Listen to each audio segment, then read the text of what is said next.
이곳은 네게브 사막입니다. 이 사막은 이스라엘의 지중해 지역에 위치하고 있습니다. 면적은 약 5,000제곱마일에 달합니다. 따라서 크기 면에서 네게브는 사하라 사막이나 중국의 고비 사막과 비교했을 때 그리 특별한 기록을 세우고 있지는 않습니다. 하지만 이로 인해 이스라엘의 상황이 더 나아지지는 않습니다. 이 나라의 전체 면적은 8,700제곱마일인데 이는 전체의 일부에 불과한 부분이 네게브 사막입니다. 이 지역은 모래와 바위로 이루어져 있으며 물이 매우 부족합니다. 평균적으로 연간 강수량은 고작 1인치에 불과하며 일부 지역에서는 아예 비가 내리지 않기도 합니다. 또한 여름철에는 기온이 섭씨 40도까지 오르기도 합니다. 더위를 피할 유일한 방법은 밤에 활동하는 것이며 그러기 위해서는 적절한 장비가 필요합니다. 낮에는 기온이 섭씨 20도까지 떨어지기 때문에 생존하기가 어렵습니다. 이는 동물뿐만 아니라 인간에게도 마찬가지입니다. 사람들은 물고기를 잡기 위해 이곳에서 고생하고 있습니다. 이스라엘은 중간 지점과 홍해에 접근할 수 있는 장점을 가지고 있습니다. 데가닐라야는 깊이 12m인 수심에 위치하며 그 깊이에서는 매년 8,500kg의 어획량이 발생하고 있다. 질문은 이 모든 물이 어디에서 오는가 하는 것이다. 이스라엘에서 이곳은 가장 중요한 자원으로 주로 지역 사회의 갈증을 해소하고 농업에 사용된다. 오랜 세월 동안 대부분의 물은 지하수층에서 나오고 있지만 현재 이스라엘 주민들은 지나치게 많은 물을 소비하고 있음을 인식하고 있다. 즉, 연간 1억 5천만 리터를 사용하고 있다. 문제는 안전하게 취소할 수 있는 양이 연간 3,658억 리터에 불과하다는 것이다. 그 후 해수 담수화가 느리게 진행되고 있다. 지금 해수 담수화는 국가의 모든 식수의 절반을 공급하며 농업을 위한 대량의 물도 공급하고 있다. 동시에 해수 재활용도 활발히 이루어지고 있으며 가공 공장 및 인프라가 뒷받침되고 있다. 이를 통해 연간 1억 5,200만 리터를 추가적으로 확보할 수 있다. 이는 농업에 필요한 총 물의 5%를 차지하며 이 나라 전체 물 수요의 약 25%에 해당한다. 전체적으로 현재 수자원 상황은 심각하다. 우리는 수산 양식을 위한 물 저장소를 확보하기 위해 노력해야 한다. 최근 정보에 따르면 약 3,300억 리터가 어류 양식을 유지하는 데 사용되고 있다. 하지만 이스라엘에서의 물 보조는 문화의 일부분입니다. 이는 각 개인과 각 기업이 관심을 가지는 문제입니다. 그래서 심지어 어업을 위해 충분한 물이 없을 때에도 각국은 지하수 이용을 피하기 위한 방법을 찾으려 합니다. 이러한 선례로 이스라엘 지역의회에서 사용되는 수원으로부터 물을 필요로 하지 않는 해결책을 그들은 창출했습니다. 그러나 농업 발전에도 영향을 미쳤습니다. 따라서 더 효율적으로 전환할 수 있도록 단계별로 진행되었습니다. 이스라엘 사람들은 사막 지역에서 양식 산업을 발전시키기 위해 노력하고 있습니다. 물론 이 지역의 조건에서는 물 부족과 같은 문제로 인해 이는 터무니없는 이야기처럼 들릴 수 있습니다. 하지만 연구 결과에 따르면 사막 지역에서 폭우가 내리는 경우가 있었습니다. 그래서 물이 땅으로 스며들어 땅속에 저수됩니다. 과학자들은 약 13m에서 29m 깊이에서 물을 발견하는 데 성공했습니다. 네게브 지역의 물은 항상 섭씨 40도 주위의 온도를 유지합니다. 그리고 이를 통해 실험을 진행하여 물이 닫힌 시스템으로 펌핑될 수 있는 훌륭한 환경이 양식에서 형성될 수 있음을 증명했습니다. 여기에는 농어, 넙치, 담수어, 바람물고기, 메기, 구피, 감성돔 등이 포함됩니다. 따라서 이제는 각기 다른 수원에서 물을 펌핑하는 닫힌 양식업이 시작되었습니다. 예를 들어 이것이 그 중 하나입니다. 겉보기에는 이스라엘 남부 네게브 지역 어딘가에 세워진 상자처럼 보일 수 있습니다. 주변 풍경을 보면 그렇게 느껴질 수 있습니다. 그러나 실제로 그 부지는 약 8.6헥타르에 달합니다. 이곳에서는 연간 약 2,000톤의 바라문디, 흰줄농어를 양식하고 있습니다. 사용되는 기술은 앞서 언급한 것과 동일합니다.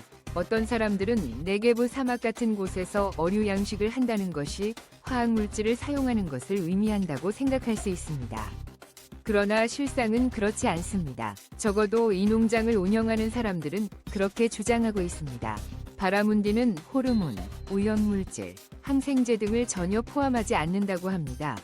기억하세요. 이곳은 온수 관계, 이리게이션을 사용하는 농장이며 이는 농업에도 큰 도움이 됩니다.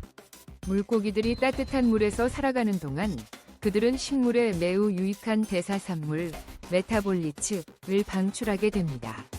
그렇기 때문에 펌프에서 나온 사용 후 물은 같은 사막의 농지에 다시 관계수로 사용됩니다. 이후 식물들은 이러한 유익한 대사산물을 흡수하고 물을 정화하여 다시 수생생물에게 안전하게 되돌려줄 수 있게 합니다. 사실 이런 농장에서는 바로 이러한 과정을 따릅니다. 거의 완벽한 순환 시스템입니다. 비용 효율적인 해결책이죠. 가장 중요한 것은 이스라엘의 수돗물 공급 시스템에서 물을 가져올 필요가 없다는 점입니다. 기술적으로는 여전히 물이 필요하지만 아주 적은 양만으로도 충분합니다. 시스템은 스프레이와 증발을 교체하기 위해서만 다시 설정되어야 합니다. 또한 폐기물을 제거해야 합니다. 두 번째로, 물이 이미 많이 따뜻하기 때문에 아무것도 데울 필요가 없습니다. 세 번째로, 식물들이 잘 관리할 것이기 때문에 어떤 것도 청소할 필요가 없습니다. 당신은 이스라엘에서 특히 좋은 것이 무엇인지 알고 있나요? 한 가지 양식만 있는 것이 아닙니다. 두 가지도 아니고 심지어 10가지도 아닙니다. 그 수는 많습니다. 그래서 이 나라는 더 많은 비옥한 토지를 소모하지 않고도 물고기를 양식할 수 있습니다. 동시에 자원을 관리할 수 있습니다. 그리고 이곳은 새우입니다. 많은 새우가 있습니다. 이것이 이스라엘과의 어떤 관계일까요? 여기서 새우가 양식됩니다. 근처 지역은 해양 생물의 서식지입니다. 그러나 이곳에서는 이국적인 생물들이 문제가 없이 양식됩니다. 그리고 이것은 이스라엘 사람들이 이렇게 하는 유일한 장소가 아닙니다. 네게브에서도 그들은 같은 시스템을 사용하여 양식을 합니다. 그러나 여기서는 지구의 열선이 작용합니다. 맛은 약간 짭짤합니다. 하지만 인도네시아에서 새우 양식의 문제는 상당히 복잡합니다. 수산물 양식의 성공률이 대개 70%에서 80%에 이르기까지 하락하고 있습니다. 그리고 그 조건은 기후와 수질에 매우 의존합니다. 이스라엘의 새우 양식은 여기서 끝나지 않습니다. 몇몇 사람들과 기업들은 이스라엘의 어려운 환경 속에서도 적극적으로 일을 수행하고 있습니다. 예를 들어 해양 생물을 미국에서 구매됩니다. 그런 다음 이들은 일반 상자에 담아 이스라엘로 도착합니다. 사탈라이트는 어린 새우가 산소와 물이 있는 포대 속에서 자라는 장소이다. 그런 다음 이들은 자생을 위해 특정 장소로 옮겨진다. 생존을 위해 물은 정확한 특성을 가져야 한다. 이는 이스라엘 사람들이 배우는 지식으로 생명체가 살기 적합한 조건을 만드는 데 중요하다. 염도와 온도는 새우가 성장하거나 탈피하기에 이상적인 환경을 만들어주며 그러면 생장은 0.003에서 0.07 온스까지 이루어진다. 그 후 이주는 다른 곳으로 이동하여 서식하는데 또한 8온스의 소금이 포함된 곳으로 간다. 일정한 체계에 따라 안정된 시스템이 필요하며 때로는 더 발전된 기술이 필요할 수도 있다. 예를 들어 새우 양식장에서 생물학적 필터를 사용하여 여러 박테리아가 물을 정화하게 할 수 있다. 새우 양식 사업은 사실 상당히 복잡하다. 그러므로 양식장은 수십 가지의 물리적 매개 변수를 측정하기 위해 실험실을 갖춰야 한다. 여기에는 산도, 질산염, 인산염 등이 포함되며 이러한 수치의 잘못된 조정은 성장 속도를 늦추거나 새우의 사망을 초래할 수 있다. 결국 그들이 기르는 새우는 예를 들어 이스라엘의 한 혁신적인 새우 농장이 독특한 제품을 100g당 약 25.5달러에 판매한다고 한다. 이 비디오의 주제는 해수에서 유래된 어떤 것을 잃어버린 것입니다. 해수에서 유래된 분리장치입니다. 또한 이들은 이스라엘에서 능동적으로 재배되고 있습니다. 이 농장은 지중해에 위치한 특정 회사의 소유입니다. 아프품과 하이파 사이에 위치해 있습니다. 마치 회사가 시설을 갖춘 것처럼 보일 수 있지만 실제로는 해변에 위치한 해수를 이용해 식물을 재배할 수 있는 시설이 없습니다. 그러나 그렇지 않습니다. 이 회사는 해변에 있는 소금물 웅덩이를 가지고 있으며 만약 당신이 가게 된다면 볼 수 있습니다. 그것은 기포처럼 보일 수 있습니다. 이것이 해수를 이용한 농업의 한 형태입니다. 중요한 것은 조류를 재배하는 것입니다. 물은 바다에서 넘어온 것이 아닙니다. 이 경우 이 회사는 염수 분리막 공장을 사용하고 있습니다. 물은 지중해에서 취해집니다. 그런 다음 거대한 파이프를 통해 회사의 시설로 이동됩니다. 그 후 물이 정화되고 농업에 적합한 수치로 이동됩니다. 왜 물을 위로 밀어야 할까요? 다양한 웅덩이로 흐를 수 있도록 하려는 것입니다. 여기에서 우리가 염수 분리막의 주요 기능 중 하나를 생각할 수 있습니다. 소금물이 염수에서 담수로 변화한 후 모든 소금은 어디로 가는 걸까요? 일반적으로 염수 분리막을 통해 모든 처리 후에는 소금물이 즙으로 남게 됩니다. 평균적으로 2갤런의 담수 제품을 생산하기 위해 1갤런의 소금물이 발생합니다. 모든 것은 다시 바다로 버려집니다. 많은 바다 초원이 염분이 농축된 물이 서식지를 파괴하고 있습니다. 이는 일반적으로 사전 체계적으로 이루어지지 않지만 그들은 바닥풀을 심기 위해 그 물을 사용하고 돌려서 지중해에서 같은 조건으로 재배합니다. 인간 활동의 개입 없이 바닥풀의 생태계를 심각하게 손상시키지 않고 관리할 수 있습니다. 이 바닥풀 재배는 연중 내내 제한 없이 이루어지며 손으로 수확하는 것도 약간의 수고가 필요합니다. 농업에서는 그들은 비타민, 미네랄, 영양소 및 아미노산이 풍부한 바닥풀을 재배합니다. 그들은 또한 식감을 높이기 위해 사용되는 붉은색의 이국적인 조류인 그라실라리아도 재배합니다. 이는 많은 식량 부족 문제를 겪고 있는 이스라엘에 많은 이점이 됩니다. 매년 농장에서 재배되는 조류의 일부는 국내 제품으로 사용되고 나머지의 대부분은 수출됩니다.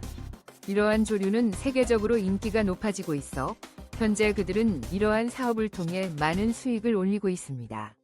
이 농장은 네게브 사막에서 멀리 떨어져 있지만 기술적으로 적응할 수 있습니다. 사실상 이스라엘에는 많은 사막 지역이 있습니다.